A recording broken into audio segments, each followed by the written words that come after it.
All right, very good. Well, let's go ahead and call the meeting to order.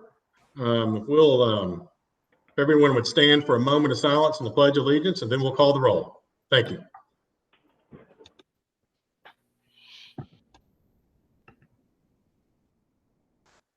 I pledge allegiance to the flag of the United States of America and to the republic for which it stands, one nation, under God, indivisible, with liberty and justice for all. Madam Recorder, if you call the roll. Chairman Floyd. Present. Vice Chair Harrison. Present. Deborah Thomas. Present. Jeremy Burnett. Present. Michelle Childs. Here. And Superintendent Horrell. Present.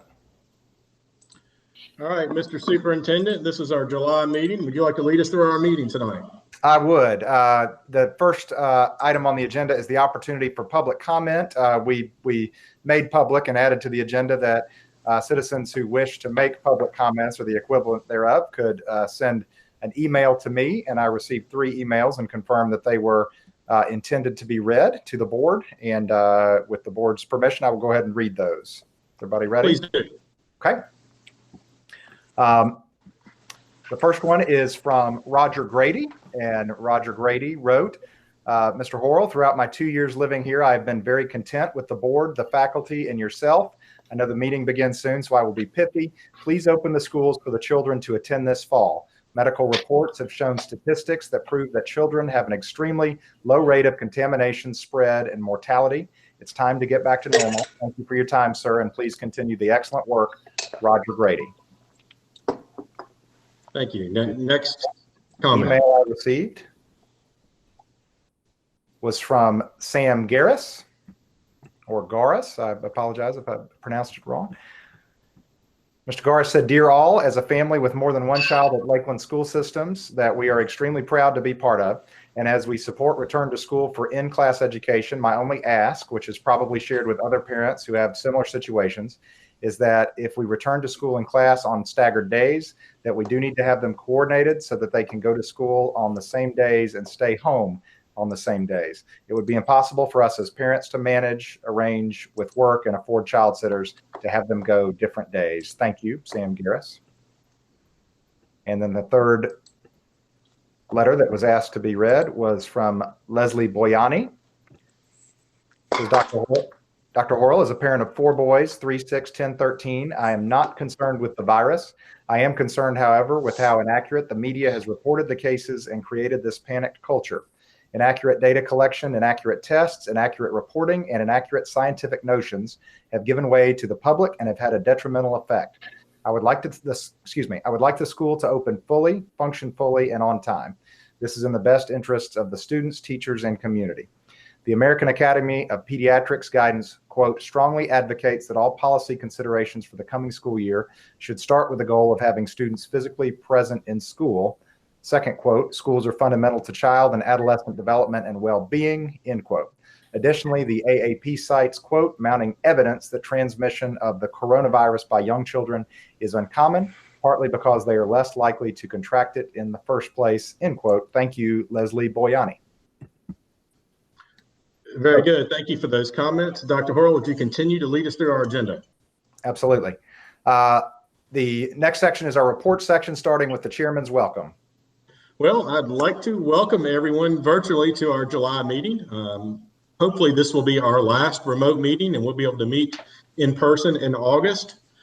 The school year is rapidly approaching and we're dealing with issues that probably none of us anticipated a year ago, at least. With that in mind, as relates to COVID, I would like to thank Dr. Horrell and his staff for the work they have done and are doing to continue to lead us through this uncertain time. Dr. Horrell and his staff, I know, have been working on the reentry plan since May. Our goal today is to open school on time to get the kids back in the building. However, we're trying to balance the risk. We want to provide the kids the best education that they can by mitigating the risk of COVID-19. Kind of our attitude as we approach this semester is we want to respect the virus, but we don't want to fear the virus. And that's kind of our goal as we move forward. And Dr. Hurl, I know you'll have more to say on your plan later in the week and a little bit tonight, but we want to go ahead and thank you because we won't speak again, I don't believe, before you roll out the plan on Wednesday. That being said, we'll continue to move through our agenda. Dr. Hurl? Thank you. The next agenda item is the TLN representative update. Yes. Okay, so the Tennessee General Assembly has adjourned on June 19th, and unfortunately, due to COVID-19, the legislature made a decision that the teachers will not receive a pay increase or a bonus. The Education Savings Account program, which is the voucher funding, was limited to $250,000 to cover existing contractual obligations for that program. There was an immunity bill that failed in the legislature that would have provided some protections for school districts and other government entities from lawsuits from COVID-19.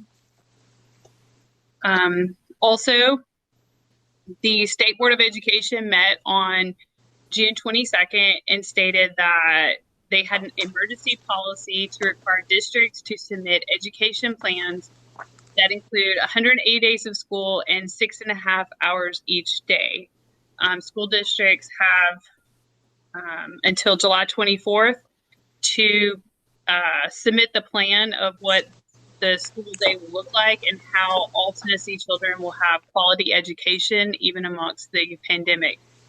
And finally, on July 7th, it was announced that by Governor Lee that there is $81 million in Corona aid relief, the CARES funding that's available for schools in K through 12 schools and higher education to assist with plans for safe reopening.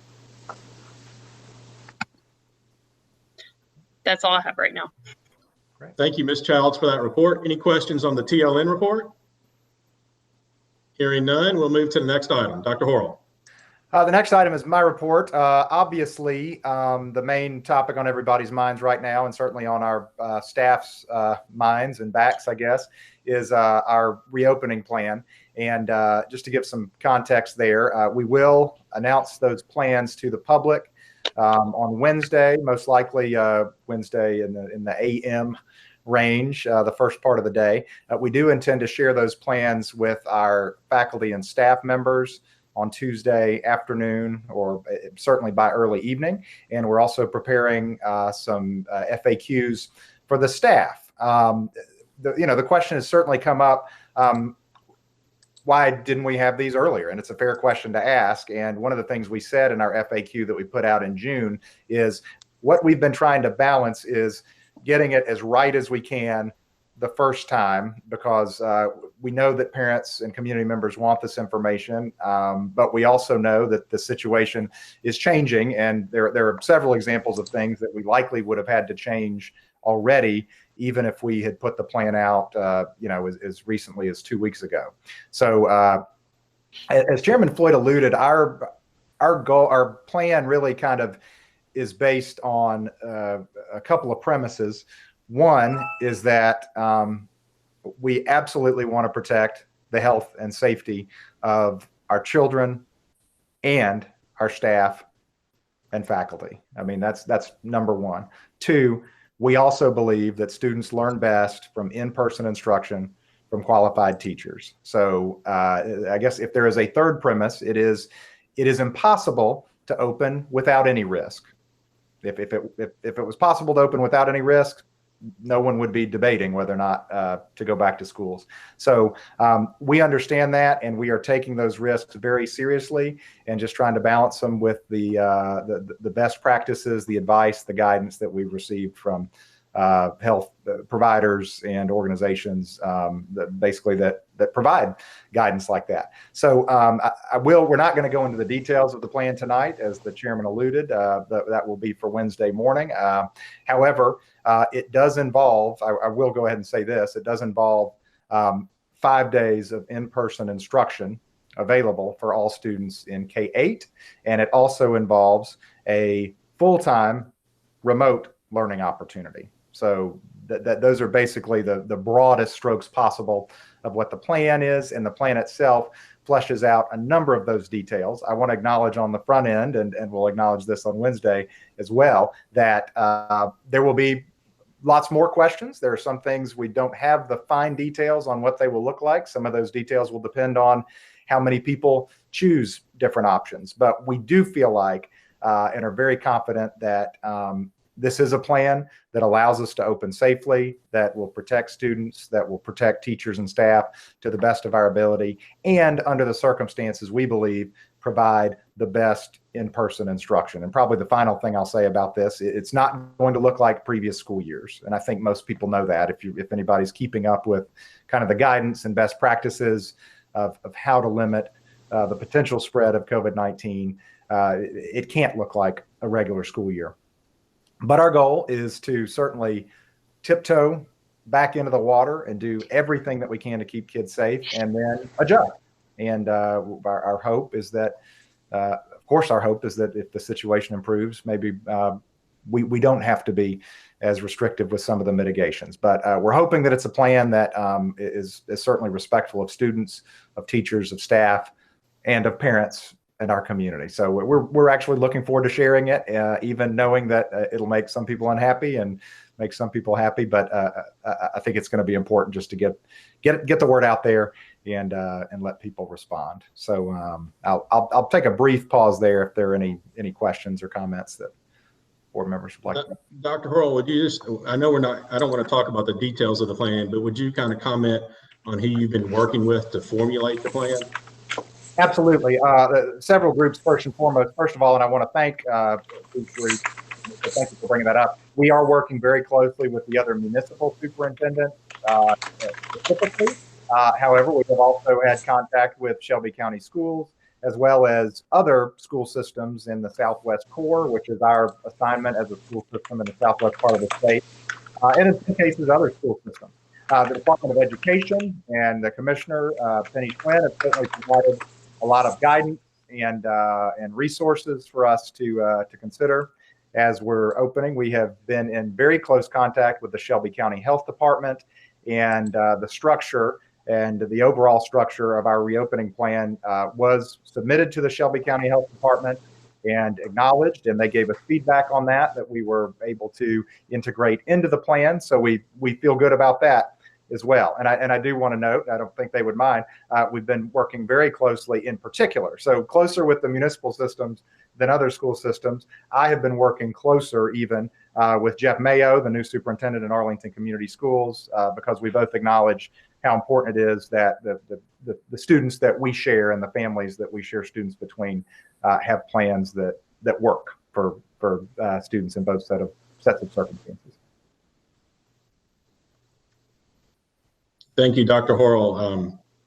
I guess moving on to your traditional superintendent's report, carry on. Well, I'll just share a few other things. I know the other thing that if COVID-19 was not happening, the thing we would absolutely be talking about the most without question is Lakeland Prep. And probably the only reason I don't get more questions about how come they're not out there moving dirt yet is only because of COVID-19 and conversations about schools. So we are, the construction documents, as I've indicated, are finished. They have been put out to bid. We have received back bids, and Chris Woods Construction has presented to us. So we definitely have a better idea of kind of the parameters of the project. And what they are doing now is working on mobilization. So actually, literally today, Chris Woods himself dropped off the contract that is the USDA approved contract that Eric Plumley, our attorney, basically reviewed months and months ago as part of this process, and I will execute my side of that tomorrow. That will make it official, and I think we can expect. And let me acknowledge. Obviously, we started saying we were hoping we would have some heavy equipment out there towards the end of June, and kind of we've pushed into July now. We're hoping and expecting it to be very soon that we'll have a trailer set up there, but there's not anything right now that would jeopardize the overall timetable for the project. We've always been working optimistically and been trying to push it, but we're looking forward to getting them out there. I will say that the athletic fields on the other side of Lateral B, they are tied up a little bit right now in a different part of the project, and I'll be giving the board an update very soon with some new information about that. But nothing about that project, the 5 soccer fields, multi-purpose fields, affects the ability to proceed with the main part of the project, which is Lakeland Prep, that would open in 2 years from August. So that's a major thing. This is the next report is kind of related to the budget amendments that we'll see in a little bit. We are still in conversations about the land purchase for the elementary school. We are working with the developer to see if there is a configuration of the land that would both work for the school system and work for the developer. It's been a very positive, I think, proactive conversation. But at some point, obviously, it's very important that we both get what we need. The developer wants that. We want that for the developer who's developing a subdivision. But we also need to make sure it leaves us with what we need for the school system. So right now, there is no contract that's been executed or is being executed. And I would imagine by our next meeting, certainly, in fact, for certain, I feel we'd have a final resolution on that. I did want to note a couple of things that Ms. Child said in her report.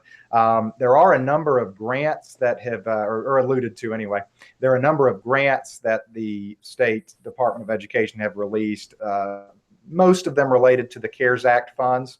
But it is possible, because they kind of are hitting in irregular cycles, that we might feel it might be necessary to call a special call meeting before next month's meetings if we need to do budget approvals, because these tend to have quick turnarounds. One example is there's a new technology grant that was released that's got very specific parameters to technology. And fortunately, we were told that if we chose to, we could actually move some of the technology purchases we made from the CARES Act grant over to the technology grant, free up money from the CARES Act grant to use that for staffing, personnel, or other things that are not as specific to the technology grant. So just kind of giving everybody a heads up on that. We are also waiting for the results from the State Board of Education, which is another kind of layer of decision making in schools and in our state on waivers that were allowed to be submitted based on legislation that was passed at the end of last year. So we have submitted those and are still waiting to hear back on those things. And what they do is provide the kind of flexibility that we feel like we would need to basically start schools the way we want to. So we've got some wiggle room in there. It's not all or nothing on those, but we are looking forward to hearing the results of those. And then finally, Dr. Terrell, who was on this call, our technology director, is leading a subcommittee on the remote learning, and specifically what that would look like if students did choose the 100% remote learning option. We have some outlines, certainly, of that. Well, beyond outlines, we have some good ideas about the best way to do that. But she and her subcommittee will be responsible for putting together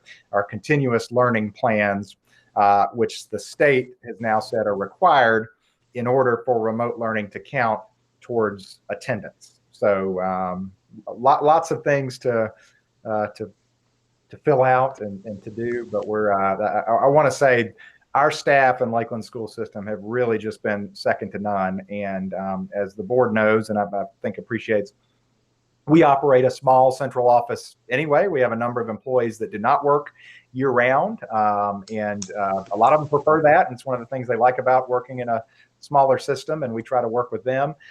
Everybody to the person, including brand new staff, have made themselves available to deal with what is essentially an emergency situation, and given up time and given up vacations, and to make sure that they're available when they need to be. So I want to express my appreciation for them as well.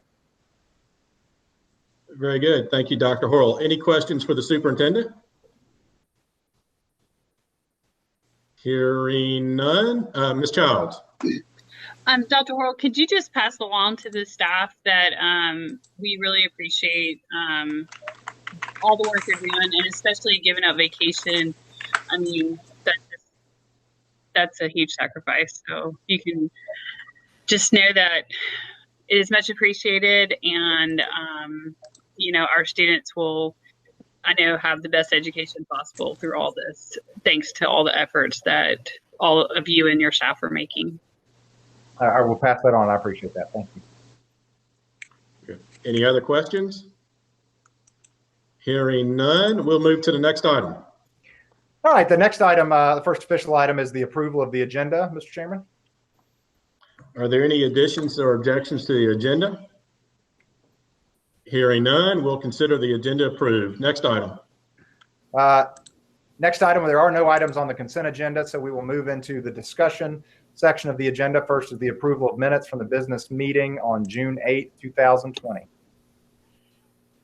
Is there a motion to get this item on the floor? So I'll moved. move. We have a motion. Is there a second? Second. We have a motion and a Whichever second. order. We'll give Jeremy the first and Laura the second, I guess. Jessica. Very No good. problem. Okay. Any discussion on this item?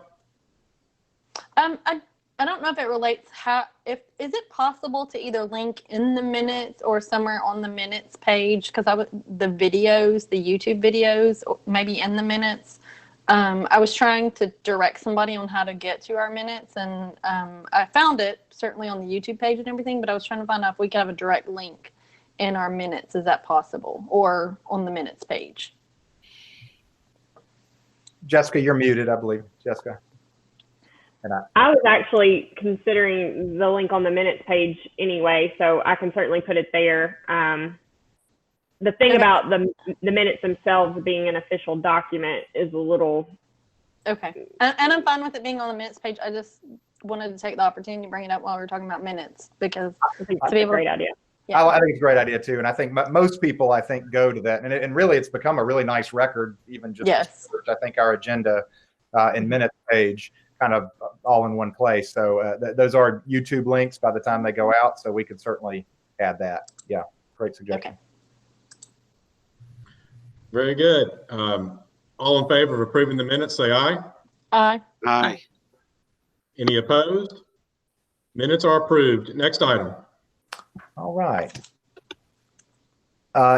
Next item is discussion action on update to policy 6.304, student discrimination, harassment, bullying, cyberbullying, and intimidation. Is there a motion to get this item on the floor? I'll move. We have a motion. Is there a second?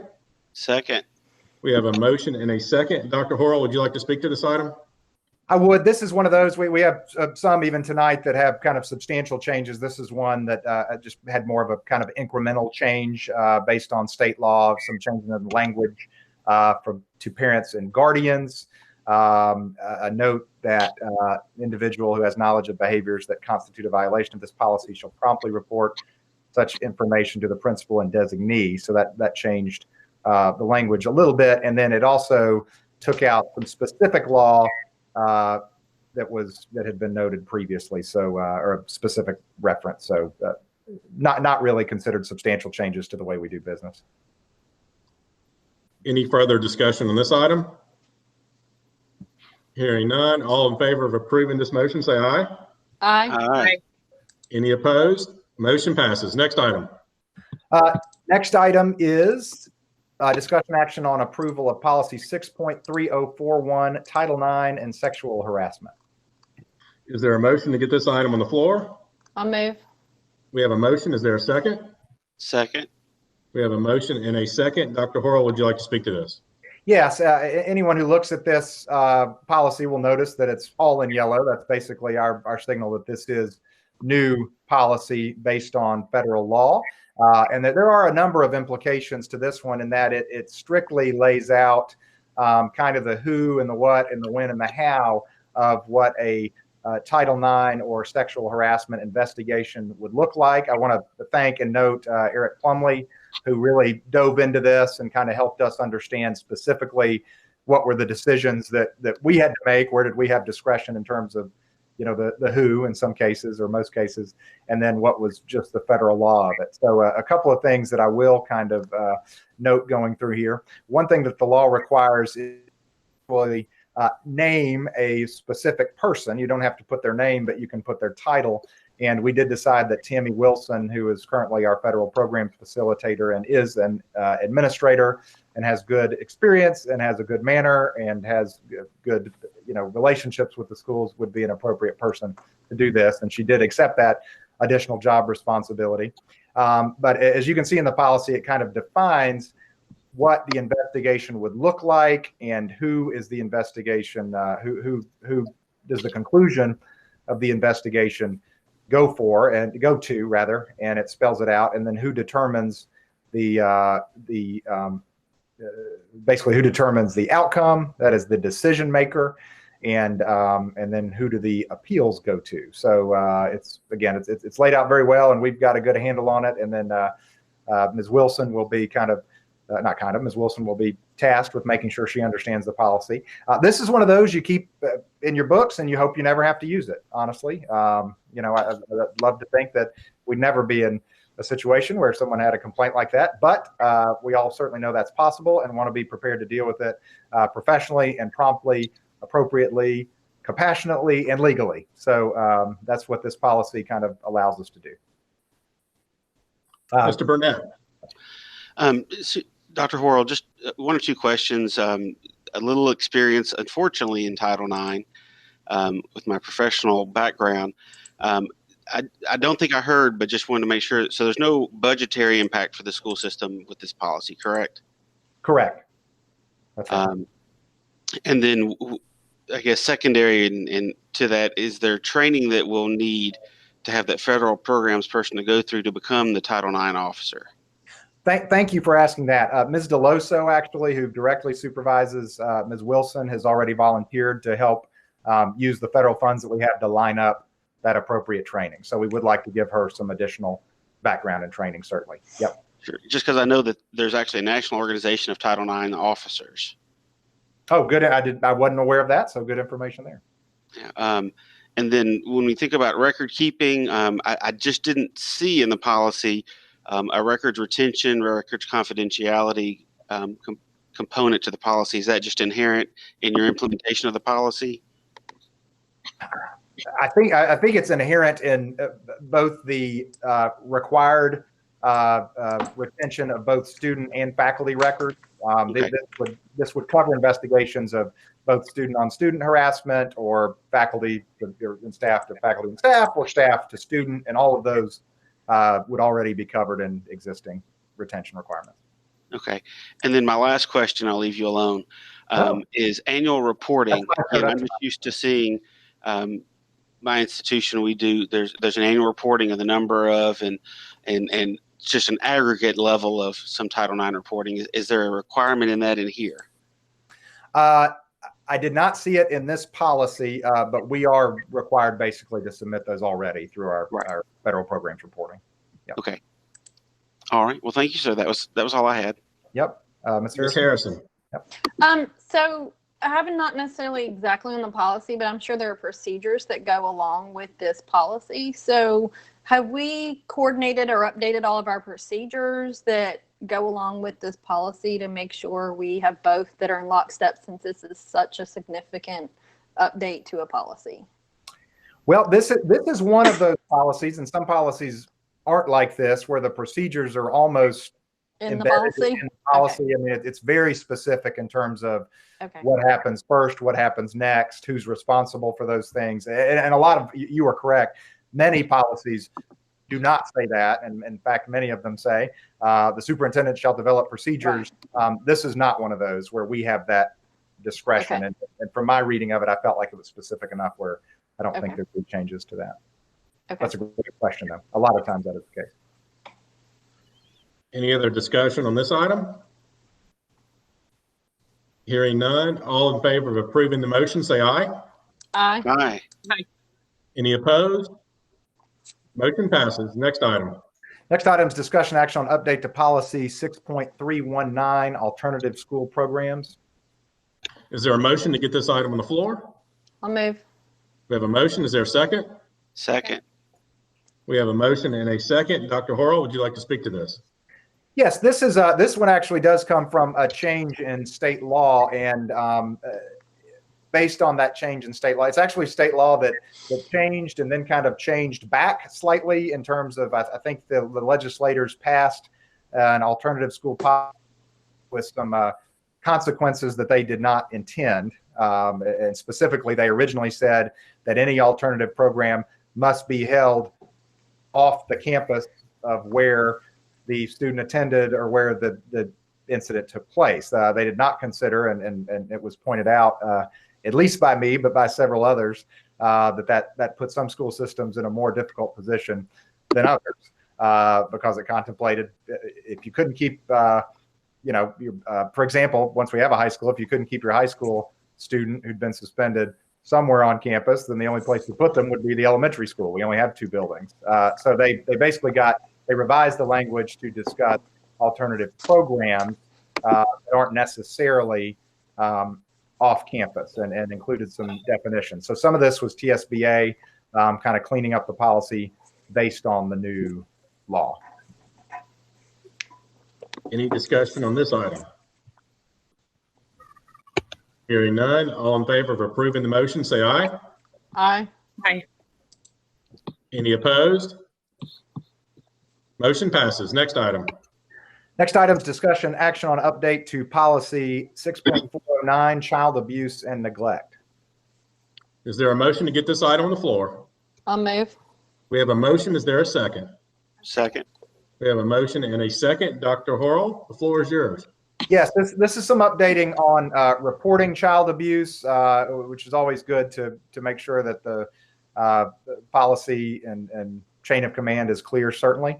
And what this says, and I do see we do need to update director of schools to superintendent, but I think we can do that administratively, that we would designate one employee as the child abuse coordinator and the alternate child abuse coordinator for each.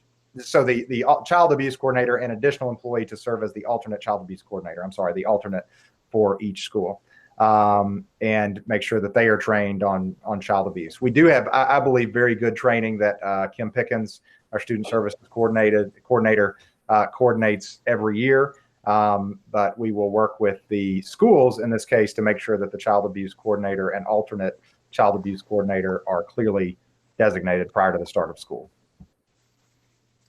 Any discussion on this item? I do. Ms. Yes. Childs. So it states that it must be reported with the coordinator, DCS, and law enforcement. So is that, so you have to report it to the police and DCS? Yes, and that in fact has been our procedure already. Oh, okay. Any other discussion? Hearing none, all in favor of approving the motion, say aye. Aye. Aye. Any opposed? Motion passes. Next item. Next item is discussion action on approval of FY 2021 budget amendment. Is there a motion to get this item on the floor? Move. We have a motion. Is there a second? Second. We have a motion and a second. Dr. Horrell? All right, that first number there, if you look at the top, the other capital outlay, it says $1 million. That's a scary number, but you need not be scared. All we are doing is rolling the $1 million that the school board had already dedicated to a possible land purchase from the 1920 to the 2021 school year. It's really just a budgeting particular that we have to specifically lift that up and move it over into the next fiscal year to have it available if and when we are able to come to terms on a piece of land for a future elementary school. What you'll see under the 142 federal programs, this is just another example of when the specific amounts sometimes change. So you have a revision maybe of $5,500, $5,510 on the IDA technology partnership, which was another smaller new grant that we received. And then the more significant ESSER grant where the amount changed basically for the based on the budget year. So the difference on that one is more substantial. We had it in our 1920 budget and wound up only spending a portion of that. So the rest of that gets rolled forward to the 2021, and then some other smaller corrections in terms of the specifics on the IDA technology partnership. Any discussion on this item? Hearing none, all in favor of approving this motion, say aye. Aye. Aye. Any opposed? Motion passes. Next item. Next item is discussion action on approval of annual agenda. Is there a motion to get this item on the floor? I'll move. Is there a second? Second. We have a motion and a second. Dr. Horrell. So the annual agenda is required by our board policy and is one of those policies that has become very, very helpful to me and to my staff in terms of keeping up with the things that we need to do every year. We look ahead to this as part of our monthly directors meetings to make sure that we're anticipating things that are coming up on the annual agenda. We do often, just by word of mouth, sometimes add things to the annual agenda throughout the year. But once a year, we formally approve it. So this is basically how it stands now. But I will say it does reflect kind of voice additions that have been suggested at board meetings previously. Any discussion on this item? There was one that I wasn't sure that needed to be added, is the fall district meeting, like registration for it, or you know how we have the TSBA annual convention leadership conference in September. So I didn't know if we needed to add registration for the fall district meeting maybe to July. I'm not really sure when it's appropriate, or which month they send out the notice, but I thought maybe we needed to consider adding that because we have like TSBA down the hill, or maybe I missed it. I'm not sure. Well, so here's, and I probably should have mentioned this, we keep, and Ms. Millsbach can attest to this, we keep kind of an internal one for us that's kind of a tickle file to remind us to do things. The annual agenda is typically just things that require board action of some sort. Okay. So that's board, we can put whatever we want on the annual agenda. So Right. to add that, we certainly could. I don't remember if, I believe it may be on the one that we use internally to keep up with things, but we could certainly add it. I just had seen the other TSBA events on there, so I didn't know if we wanted to add the fall Delta district meeting on there or not. It's certainly, I'm okay with not. I just, with the other TSBA day on the hill and the leadership conference and all that, I didn't know if it was something we potentially need to earmark on there. I'm good either way. I'm totally good either way as well. Ms. Childs? Yes. Didn't we say that the TLN was going to be a different date than January? But I don't remember what we landed on, because it is weird because the election's in November, but then the General Assembly, like, I don't remember if we said end of November. Well, I guess we don't meet then. So I don't remember what we moved it to. I believe you're correct, Ms. Childs. I think we agreed, or at least talked about moving it. Seems like in October or November, we appoint some other positions. We I don't do have. policy and ethics Yes. in December. So it seems Maybe like we did December then because of November being election and people could change. So maybe we said December, but I believe we said not, like, move it from January. Okay. Well, I apologize if we missed that. We can certainly, that can be an amendment to the annual agenda, certainly. I think so. It references a policy though. So if it does reference a policy, we would need to change the policy first before we should change it appropriately on the annual agenda. I'm not sure if the policy specifies or if it just says we're going to vote on it. I do think the policy was amended. Okay. That's familiar to me. That's familiar to me as well, that I think we did change it in the policy. First November. So the policy says November, the TLN representative. So that's, you found it? Okay. yeah. So the policy says at the first regular meeting in November, the board shall elect the TLN representative to serve a one-year term. So November is when we set it for. There you go. But Mr. Burnett. I was thinking that was why we'd had that conversation and had talked about moving it to January so that election season would be over and then the new TLN representative would take over in January. And we had talked about changing the policy.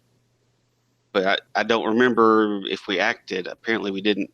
Well, I think that and I don't want to speak for anyone else, but I believe the thought behind nominating the TLN rep in November is that the session generally starts in February. And there's some January or lead up. February. Yeah. There's some lead up to that in October, November, December, and January to have that person in place before session started. Ms. Thomas, is that what you recall? Yes. I was just trying to look at the policy too. Laura, you already pulled the policy up, right? Yes. What policy is it, Laura? 1.200. And it looks like we amended it on 2/3/2020. So it was part of our business meeting in February to amend it to November. So we actually voted in February of this year to move it till November, based on our previous minutes, because they're so well organized, just like you referenced earlier. You can get minutes really quickly. Yeah. It really is easy. So it looks like we changed it this year like to be November. Done intentionally, yeah. So Yeah. So I'll make a motion to amend to me. I don't know if it's clerical or not, but if it's not clerical, I'll make a motion to amend to move the TLN to match our policy from January to November. Is there a second to this motion? Second. We have a motion and a second. Any discussion on the amendment? Hearing no discussion on the amendment, all in favor of approving the amendment, say aye. Aye. Any opposed? The main motion has been amended, and we're back on the main motion. Any further discussion on the annual agenda? Hearing none, all in favor of approving the annual agenda as amended, say aye. Aye. Any opposed? Motion passes. Next item. all right. Next up, so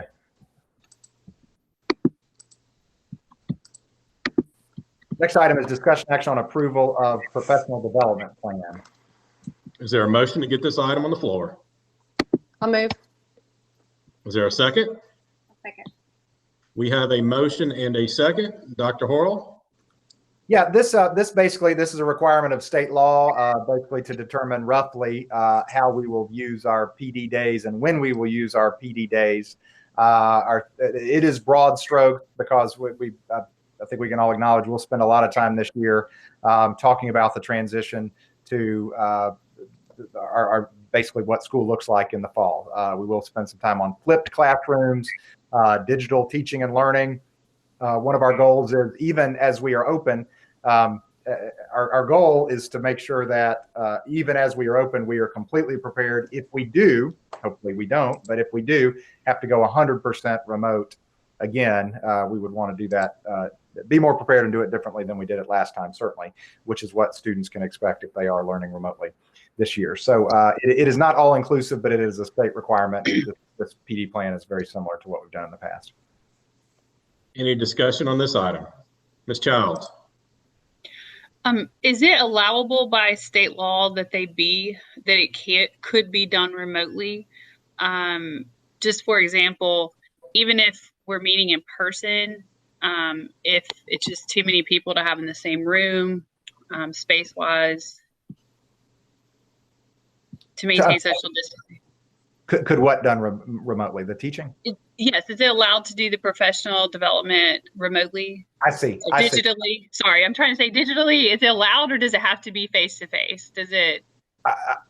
We could do remote work. We have a telework policy that would allow that. I will say, just for the public and for any teachers who are watching, I have already sent out that our intention is to have in-person professional development once the teachers return, because we do have the space. Certainly, we have the space for the.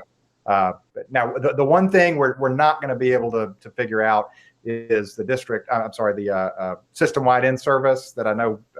At least I enjoy, and I think it's always an important part of the year. But we will have to figure out a different way to do that, whether that be basically school by school kind of system in service, because we don't have a space where we could safely socially distance. But teachers can meet in the cafeteria.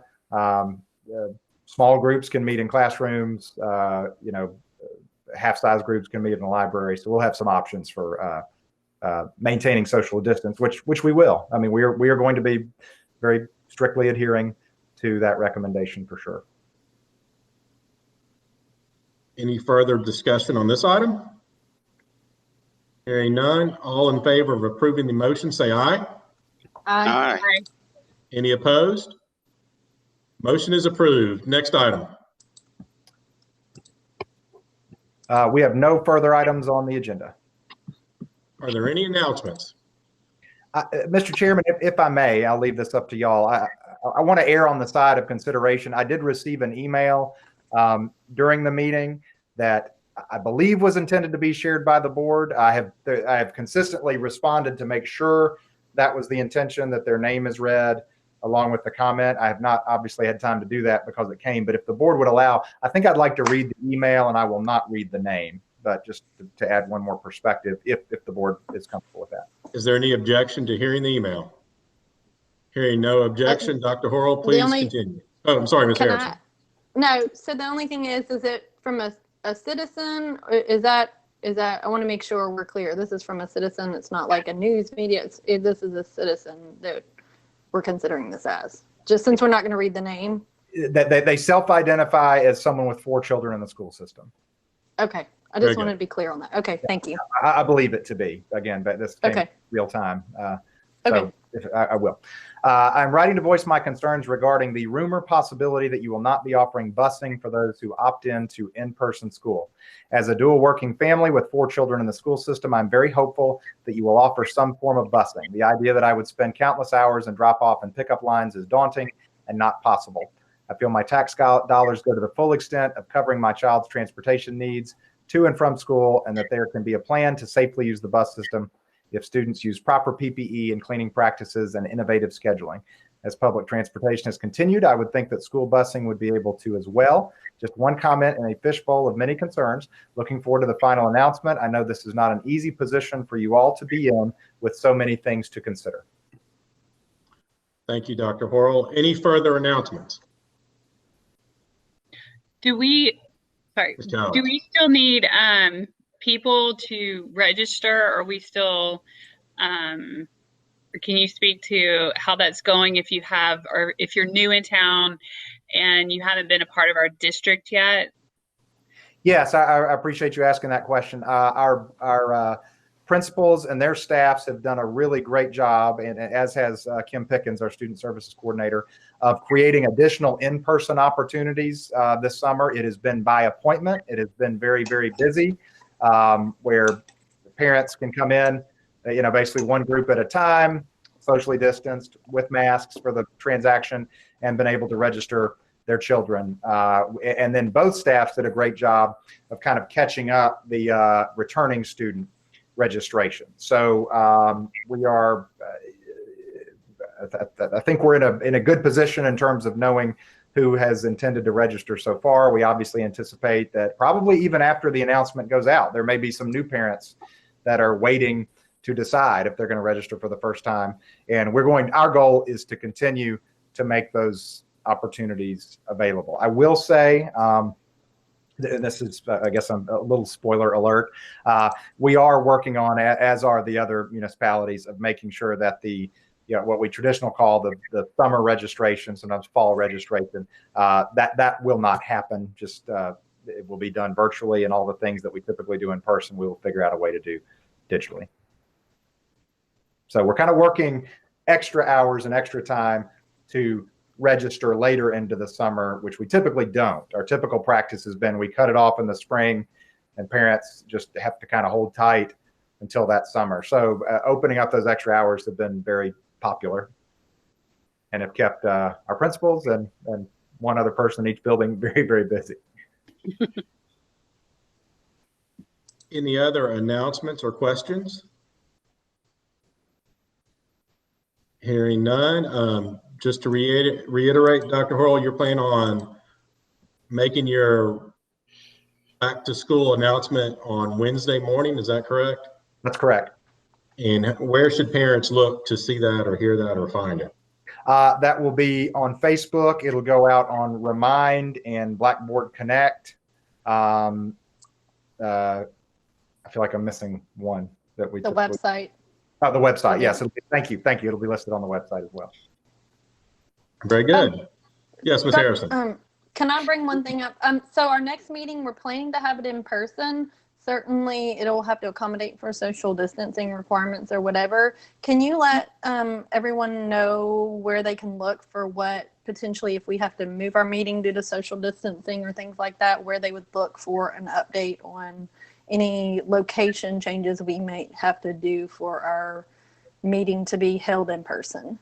Yes, great. That's a great thing to note. There's a very helpful page that we've alluded to called the Agendas and Minutes page on the Lakeland School System website. If you go to About and then Board of Education and then Agendas and Minutes, it is always posted there. And if you look at the agenda, one of the requirements of the agenda is to note where the meeting will be held. So one of the tasks between now and next month will be to decide the best way to socially distance at the meeting, but also make sure that everyone's comments and discussion are clear to those that cannot be at the meeting. So we'll be working on that.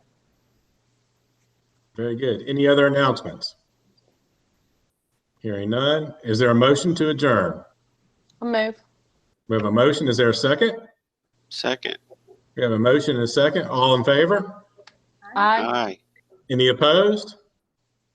We are now adjourned. Thank you, everyone. Thank Thank you. you. Aye. See everybody.